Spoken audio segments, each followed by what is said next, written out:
"Don't lay a hand on me, you worthless black girl." The words cut deeper than any slap could have. They shattered the velvet stillness of the Waldorf Astoria ballroom like glass dropped in a cathedral.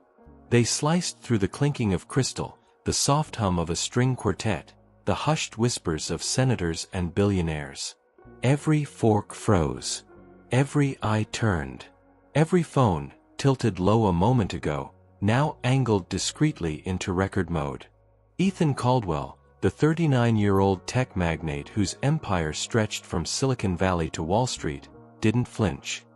He brushed at the red stain spreading across his cuff, more irritated by the Pinot Noir than by the silence he had just summoned. Across from him, Amara Johnson stood frozen, a folded napkin in one hand, a carafe of water in the other. She did not apologize. She did not lower her gaze. She did not tremble. Because what Ethan Caldwell failed to understand, what he could not have understood, was that Amara was no ordinary waitress hired for a high-stakes gala. She was something far more dangerous to men like him. A witness, a test, and the quiet center of a storm he never saw coming. The insults still hung in the air, invisible yet heavy, coating the chandeliers and polished marble like soot after a fire. The Waldorf Astoria had hosted presidents and monarchs, victories and scandals, but tonight, its gilded walls held their breath. $1,000 bottle of Pinot Noir crawled like blood down the cuff of Ethan Caldwell's bespoke suit. He dabbed at it lazily, as though wiping away dust, his jaw tightening not from shame but from annoyance at the interruption. He thrived on moments like this, when the room froze and the center of gravity tilted toward him. But this time, the silence did not bow. It watched. It judged. Across the table, Amara Johnson remained still, her hand clenched loosely around the linen napkin, the other steady on the glass carafe. Her chest rose once, controlled, deliberate, like an athlete before a race. To those who didn't know better, she was just another uniformed shadow in a room that did not care for names. But beneath that calm exterior lived years of storms weathered alone, battles fought in silence, and choices made when the world had already decided against her. The string quartet in the corner faltered. A violin note bent under the weight of hesitation before disappearing into the hush. Forks hovered midair. Conversations evaporated like smoke in the wind. And then, the unmistakable glow of cell phone screens lit up the dark edges of the ballroom, witnesses eager to capture a moment they knew was worth more than any toast. Ethan adjusted his cufflinks with the slow arrogance of a man who had never been told no, and believed the world had no right to start now. He didn't look at Amara again. To him, she was already erased, dismissed as background noise, as replaceable as the linen on the table he had just stained. But to the others, she was no longer invisible. She was the crack in the mask. And in that fragile fracture, something shifted. Because Ethan Caldwell had spent years building an empire on control, on fear, on the silence of those too small to fight back. But tonight, in the heart of Manhattan's most opulent ballroom, with every powerful gaze locked on him, he had forgotten the oldest truth of all. It is not always the one at the head of the table who holds the final move. The words had been spoken. Sharp, deliberate. But it was their echo that lingered, curling through the silence like smoke from a candle just extinguished. Amara's hand trembled, though not visibly. She locked the movement deep in her muscles, steadying herself against the tide that threatened to rise inside. Years of practice taught her this art, the discipline of not reacting when every nerve begged to lash back. She swallowed, not out of fear, but to trap the fire that wanted to escape her throat. Her eyes lowered, not in defeat, but in control. She refused to give Ethan the satisfaction of seeing anger flare. Anger was what men like him fed on. Dignity was the weapon they never expected. The guests around the table shifted. A senator's fork slipped against porcelain, screeching like a confession. A hedge fund manager cleared his throat too loudly, desperate to fill the void. No one dared speak the truth, but in their silence, every one of them admitted it. They heard him. Ethan smirked faintly, mistaking the stillness for submission. He leaned back in his chair, spreading his arms across the velvet like a king surveying his throne. His voice, calm and cutting, filled the vacuum. Clumsy hands always belong to clumsy minds. That's why people like her serve, while people like us decide. The sentence struck harder than the insult before it. Not because it was louder, but because it was casual, tossed out like a fact of nature. He didn't even look at Amara when he said it. She was already beneath notice, already erased. But Amara felt every word. Her knuckles whitened around the napkin. She could still smell the sharp tang of the wine seeping into the linen. Each fiber burned into her palm like a reminder. You are here, you are seen, you are not theirs to define. Her breath slowed. One beat. Then another. She repeated silently, like a prayer. Don't break. Don't bow. Remember who you are. Across the table, eyes flicked between them. A junior executive's lips parted, as if to object, but fear shut him down before sound could escape. Another guest muttered under his breath, too low to matter. The room was complicit, not with words, but with cowardice. And yet, beneath the weight of shame that wasn't hers to carry, Amara felt something else. A clarity. A steel thread winding tight through her chest. When Ethan's gaze finally brushed hers again, she did not look away. Her voice, low, steady, stripped of apology, slipped into the space between them.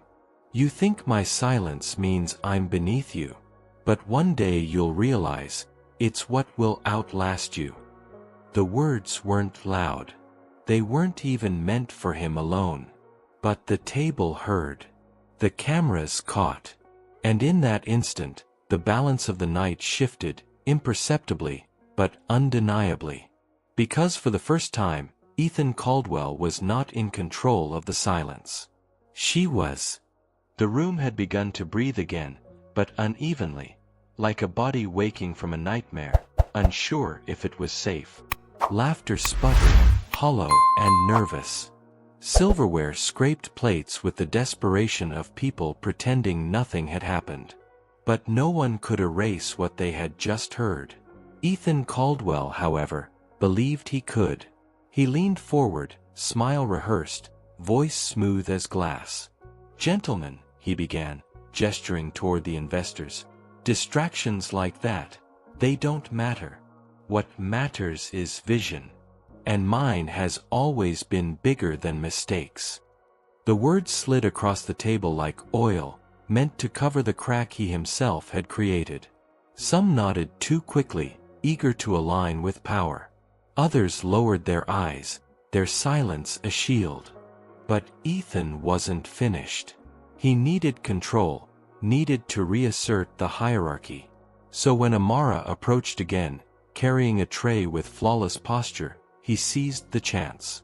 As she set down a glass near him, his hand shot out, fast, deliberate, gripping her wrist. Not hard enough to bruise, but hard enough to claim. His voice dropped, audible only to those closest, though the venom in it carried farther than he knew. You wait until I'm done speaking, he hissed, the heat of wine on his breath. When real business is on the table, you stand still. That's what help is for. The grip lingered, a silent message. I decide who moves here. I decide who matters. Amara did not pull back immediately. Her eyes lifted, calm, unblinking, steady as a mirror. Her voice was barely above a whisper, yet it cut through the noise around them. I understand, perfectly. My place is clear. The question is, do you know yours? The air shifted again. A ripple through the table. Some guests stiffened, others gasped softly, hiding behind glasses of water. Even the violinist in the corner paused, bow hovering in midair as though waiting for permission to play again. Ethan's smirk faltered, just for a heartbeat. He released her wrist, pretending it meant nothing, pretending he hadn't just lost ground in a battle he didn't even realize had started. But across the table, Richard Levinson's eyes never left Amara. He had seen the fire behind her restraint, the strength beneath her stillness. To most, she was a server. To him, she was something else, something Ethan would soon regret underestimating. Richard's fork rested untouched. His lips curved into the faintest line, not quite a smile, not yet, but the kind of expression that promised he was waiting, watching, weighing. And in that silence, one truth began to take shape, invisible but inevitable. The deal was no longer about numbers. It was about character. And Ethan Caldwell had already lost. Amara's hand, now free from Ethan's grip, hovered a second longer over the table than necessary. To the guests, it looked like composure. To her, it was memory. Because every moment of restraint she displayed tonight had been rehearsed, not in ballrooms, but in battles no one else had seen. She was 12 the first time she learned that silence could protect. Her mother, frail from chemotherapy, had whispered to her in a hospital room that smelled of antiseptic and wilted flowers. Strength isn't always loud, Amara. Sometimes it's breathing when the world wants you broken. 2 months later, that voice was gone. Cancer had taken it, and with it, the warmth of certainty. The next morning, Amara became more than a daughter. She became the guardian of her 10-year-old brother, Isaiah, whose legs would never carry him across a finish line. Cerebral palsy had tied him to a chair, but his laughter, bright, defiant, became her anchor. She traded college dreams of Olympic tracks and gold medals for late-night shifts at diners, mornings cleaning office floors, afternoons rushing him to therapy. Her world was a treadmill of exhaustion, but she never let him see her stumble. The memory bled into the present. She adjusted a wine glass, steady, precise. Her movements were not clumsy, they were forged in the fire of necessity. People assumed invisibility was weakness. For her, it had been armor. At 23, she had been offered comfort, desk jobs, easy paychecks, charity roles whispered with pity. She turned them all down. She chose instead the ballroom floor, the silver tray, the vantage point no one questioned. Because from the shadows, she could see the truth of people, how they treated those they believed had no power over them. And tonight, that choice had brought her here, face to face with the arrogance she had been preparing for all along. Ethan's words still rang in her ears, but instead of piercing, they sharpened her. He thought he had diminished her. But every insult only stitched her past tighter to her present, reminding her who she was. The girl who carried burdens no one else could, who refused to collapse, who learned to turn invisibility into strength. She placed the final glass down, chin lifted almost imperceptibly. Not defiance, not pride, something purer. Dignity. Across the table, Richard Levinson noticed the subtle tilt of her head, the echo of battles fought long before this night. And for the first time, his hand stilled on his glass, his gaze fixed entirely on her. Because he knew that look. He had worn it once, decades ago, when the world underestimated him. And he realized then, Amara Johnson was no servant of circumstance. She was the storm no one saw coming. Ethan Caldwell's laugh was too sharp, too forced. It rang like broken glass in the ballroom, a sound designed to patch over humiliation but only cutting deeper into the air. He leaned back in his chair, shoulders squared, eyes scanning the table as if daring someone to challenge him. No one did. But everyone had heard. Everyone had seen. His fingers drummed against the stem of his glass, steady at first, then quicker, betraying an agitation he could not mask. He turned toward Amara again, his voice low but laced with venom. You think dignity makes you strong? No. Power does. And I own this room. The words dripped arrogance, but the silence that followed didn't bend to him. It bent to her. Because all eyes flicked to Amara, waiting, measuring, even if they didn't admit it.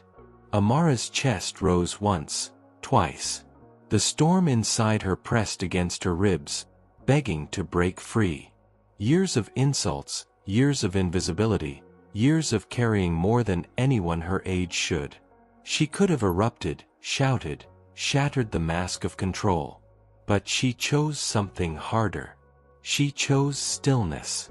Her gaze lifted, not sharp, not wild, calm.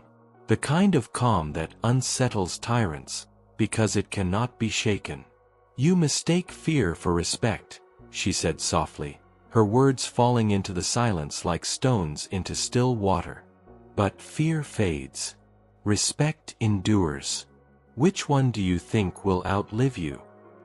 The words were not loud. They did not need to be. The weight of them pressed against the table, forcing even those who wanted to look away to confront the truth. Ethan's jaw tightened.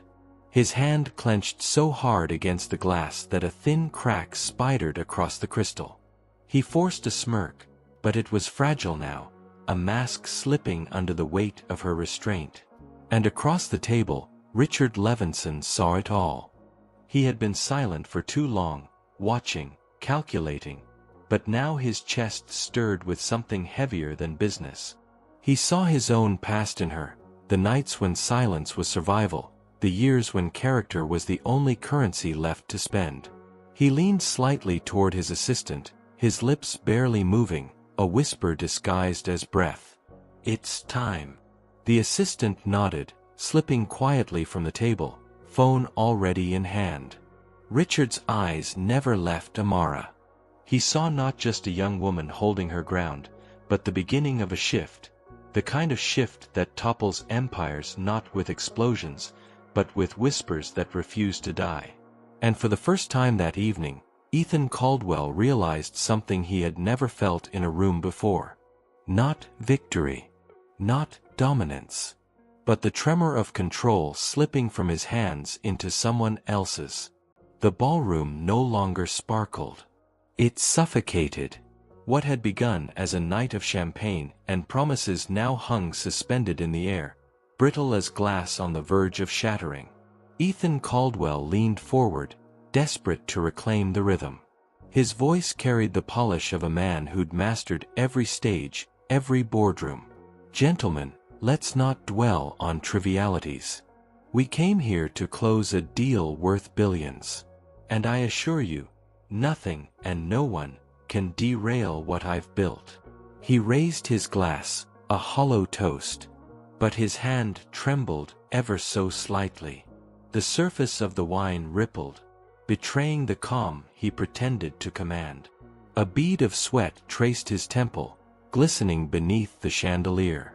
The guests shifted in their seats. A senator coughed, wine catching in his throat. A banker muttered, "My God," under his breath. Phones tilted higher, cameras glowing like a constellation of judgment. And Amara still stood there, silent, unmoving, her dignity louder than his bravado.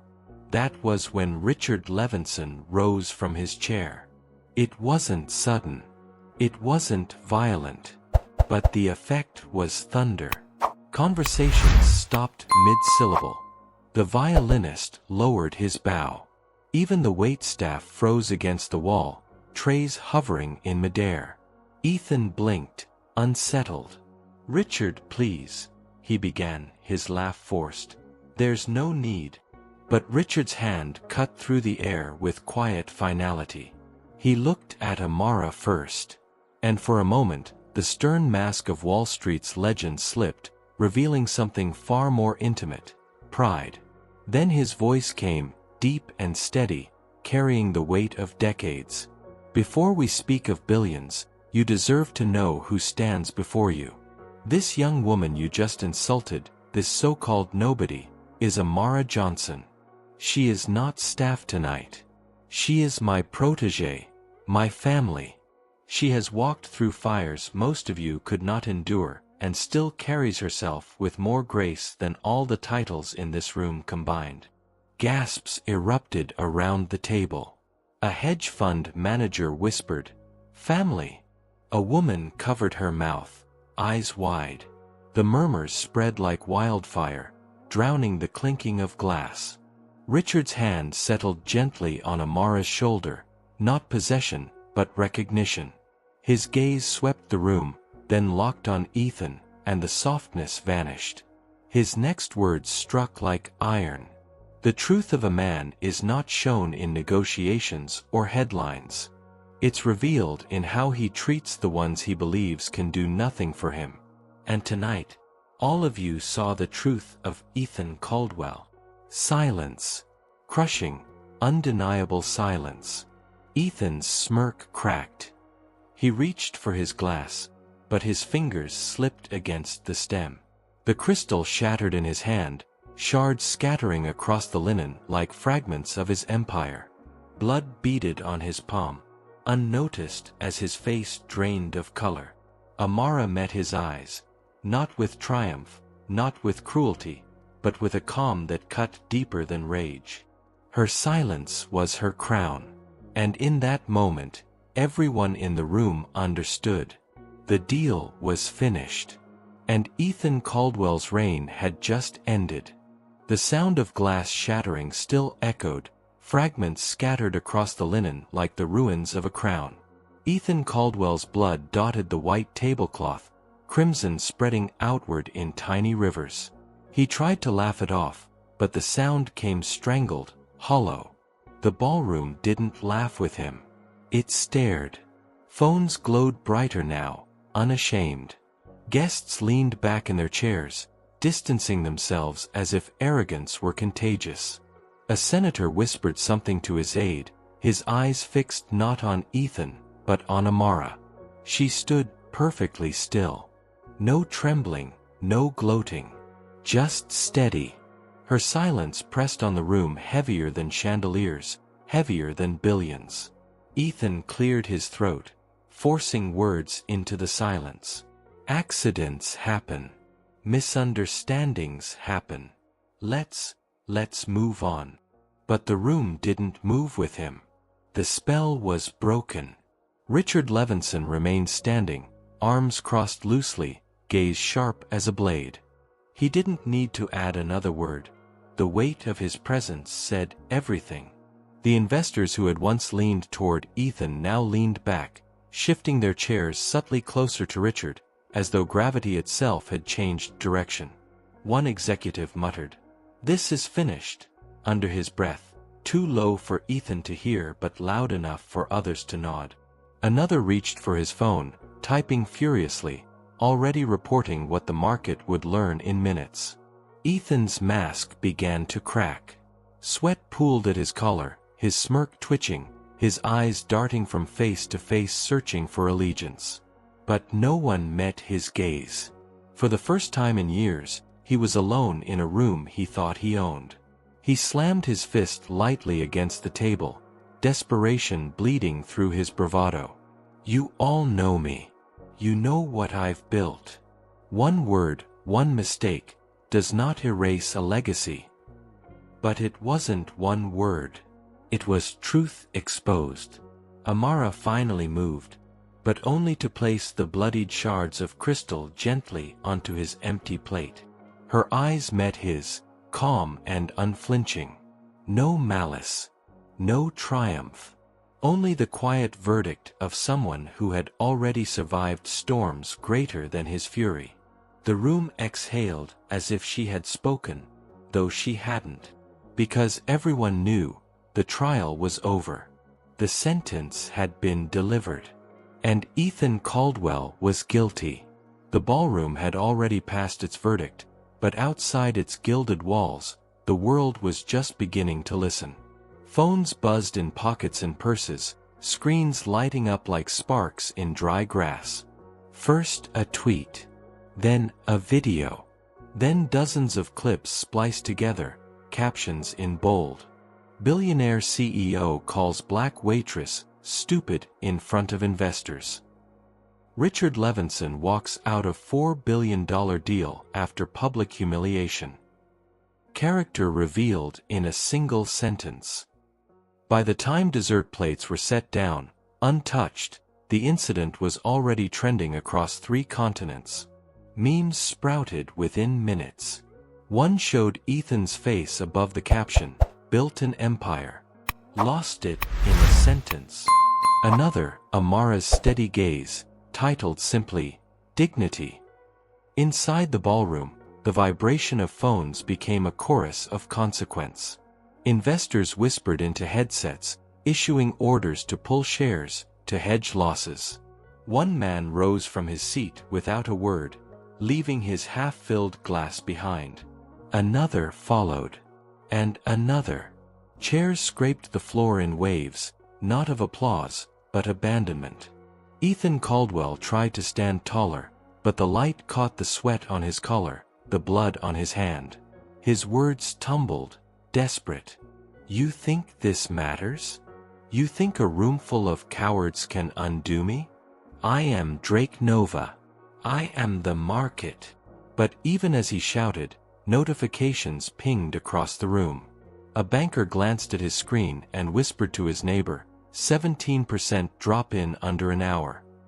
The words passed like wildfire, 17%. Ethan's voice cracked. His empire was dissolving faster than he could string his defenses together. And through it all, Amara remained silent. She didn't need to speak. The world was speaking for her now. Her face, her stillness, her refusal to break, captured, shared, amplified. Richard Levinson placed a steady hand on her shoulder once more, guiding her out of the ballroom as the walls of Ethan's kingdom collapsed behind them. For Amara, there was no triumph in the ruin, only clarity. Because power built on fear was never real. And tonight, in front of the world, it had been exposed for what it was. Fragile, temporary, doomed. By dawn, Ethan Caldwell was no longer a titan. He was a cautionary tale. The morning after the collapse, the skyline of New York gleamed as if nothing had changed.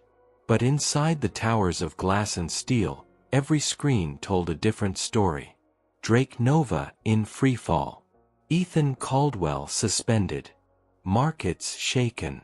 And yet, amidst the chaos, one name began to rise. Amara Johnson. What the world had witnessed the night before was no longer just a scandal. It was a symbol. Her silence, her restraint, her unbroken gaze had been replayed millions of times in less than 12 hours. For some, she was a mystery. For others, a revelation. At exactly 9 a.m., Amara stepped through the revolving doors of Levinson Capital, no longer in uniform but in a navy blazer, her hair swept back, her stride steady. She was not carrying a tray. She was carrying the weight of a new role. On the glass wall of the executive wing, a simple plaque awaited her. Amara Johnson, Chief Officer of Human Integrity. The title wasn't ceremonial. Richard Levinson had insisted it be real, with authority equal to any board member. For too long, corporations measured success only in profit. Now, with Amara, they would measure it in people. That afternoon, she stood before a global live stream. Thousands of employees from San Francisco to Singapore watched her face, some recognizing her from viral clips, others seeing her for the first time. She spoke with the same calm that had silenced the ballroom. "Last night, I was called worthless. Not because I failed, but because someone believed their title made them more human than me. I didn't answer then. But I will now. Power built on fear crumbles. Respect built on dignity endures. True leadership is not measured by how loud you are, but by how well you listen." Her words carried not rage, not vengeance, but truth. And in that truth, People saw themselves, the overlooked, the dismissed, the underestimated. The feed filled with messages, finally, someone who understands. This is the future of leadership. Amara speaks for us. Richard watched from the side, pride softening the steel in his eyes. He had mentored countless leaders, but never one who needed so little guidance.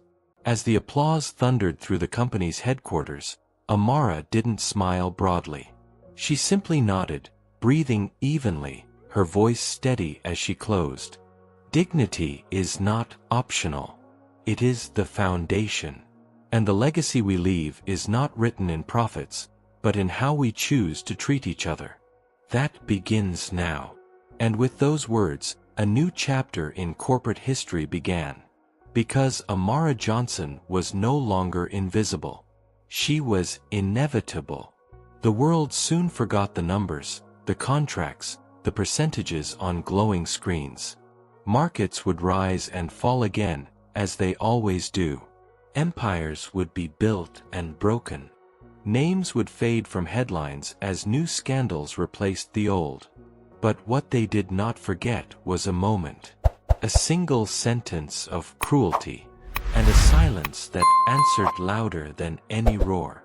4 years to come, when people spoke of boardrooms and power, they would not mention the deal Ethan Caldwell lost. They would speak of the dignity Amara Johnson carried.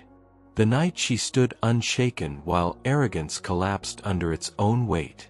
Because leadership, stripped of fear and pride, is simple.